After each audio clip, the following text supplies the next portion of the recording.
بسم اللہ الرحمن الرحیم۔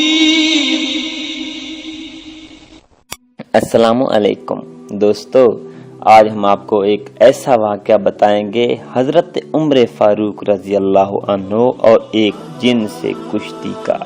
تو برائے مہربانی یہ واقعہ سننے سے پہلے میرا چینل لازمی سبسکرائب کر لیں۔ ایک مرتبہ حضرت عبداللہ بن مسعود رضی اللہ عنہ پروقار اور پرسکون انداز میں بیٹھے تھے۔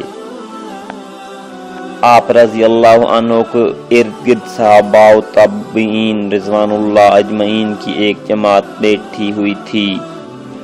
آپ رضی اللہ عنہ لوگوں کو نادر اور انوکھے واقعات سنا رہے تھے۔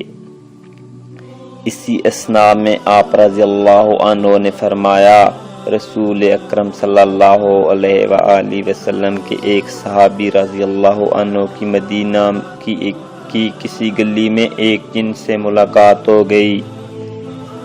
اس جن نے ان صحابی رضی اللہ عنہ کو کشتی کی دعوت دی۔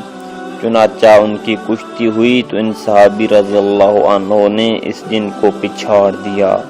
وہ جن کہنے لگا کہ مجھے چھوڑو۔ صحابی رضی اللہ عنہ نے اس کو چھوڑ دیا۔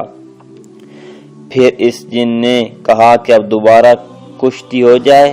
چنانچہ پھر اس میں کشتی ہوئی تو صحابی رضی اللہ عنہ نے اس جن کو زور سے پٹخ دیا اور اس کے سینے پر چڑھ کر بیٹھ گئے۔ پھر ان صحابی رضی اللہ عنہ نے کہا کہ مجھے تم کمزور اور لاغر جسم کے لگتے ہو، تیرے ہاتھ بھی کتے کے ہاتھوں جیسے ہیں، یا پھر تم کوئی جن ہو؟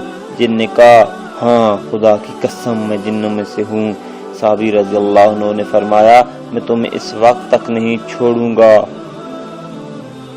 جب تک تم مجھے وہ دعا نہیں بتاؤ گے جس کے ذریعے ہم تمہارے اثر سے محفوظ رہ سکیں۔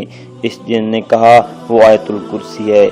کسی نے حضرت ابن مسعود رضی اللہ عنہ سے پوچھا کہ صحابی رضی اللہ عنہ کون شخص تھے؟ انہوں نے فرمایا کہ ایسا صحابی حضرت عمر رضی اللہ عنہ کے سوا اور کون ہو سکتا ہے۔ تو ناظرین محترم، جنوں کو قابو کرنا اور ان سے محفوظ رکھنے کا یہ بہت اچھا نسخہ ہے۔ آیت الکرسی کی برکت سے جن انسان کے نزدیک نہیں آتے۔ تو امید ہے آپ لوگوں کو یہ میری ویڈیو پسند آئی ہوگی۔ تو برائے مہربانی میرا چینل لازمی سبسکرائب کر لیں اور سبسکرائبر کے ساتھ لگی ہوئی گھنٹی پر کلک کر لیں تاکہ میری نئی آنے والی ویڈیوز آپ کو بر وقت مل سکے۔ شکریہ۔